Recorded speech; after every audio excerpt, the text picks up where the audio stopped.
Hi all, welcome back to Chandana Aradhya YouTube channel.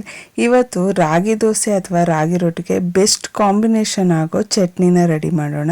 ಮೊದಲಿಗೆ 4-5 spoon ಹುರುಳಿ ತಗೊಂಡು ಅದನ್ನ ಘಮ ಬರೋವರೆಗೂ ಮತ್ತೆ ಈ ರೀತಿ ಕಲರ್ ಚೇಂಜ್ ಆಗೋವರೆಗೂ ಹುರ್ಕೋಬೇಕು. ಒಂದು ತಟ್ಟೆಗೆ ಟ್ರಾನ್ಸ್ಫರ್ ಮಾಡಿ ಅದೇ ಪ್ಯಾನ್ಗೆ 5 ಸ್ಪೂನ್ ಕಡಲೆಬೇಳೆನ ಹಾಕಿ ಚೆನ್ನಾಗಿ ಹುರ್ಕೋಬೇಕು.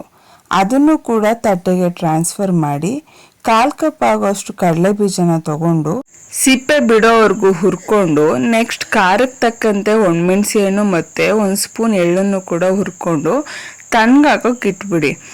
ನೆಕ್ಸ್ಟ್ ಒಂದು ಜಾರ್ಗೆ ಕಟ್ ಮಾಡ್ಕೊಂಡಿರೋ ಕಾಯಿನ ಹಾಕಿ ಹುರ್ಕೊಂಡಿರೋ ಎಲ್ಲ ಪದಾರ್ಥಗಳನ್ನು ಹಾಕಿ ಉಪ್ಪು ಮತ್ತು ಹುಣಸೆ ಹಣ್ಣು ಎರಡನ್ನು ಹಾಕಿ ನೀರನ್ನು ಹಾಕ್ತೇನೆ ಒಂದ್ಸಲ ಗ್ರೈಂಡ್ ಮಾಡ್ಕೊಳ್ಳಿ.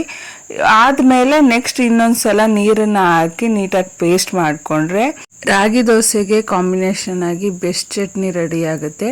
ಮಕ್ಕಳು ಕಡಲೆ ಬೀಜ ತಿನ್ನಲ್ಲ, ಕಾಳುಗಳು ತಿನ್ನಲ್ಲ ಅಂದಾಗ ಈ ರೀತಿ ಚಟ್ನಿ ಮಾಡಿಕೊಟ್ರೆ ತುಂಬ ಇಷ್ಟಪಟ್ಟು ತಿಂತಾರೆ.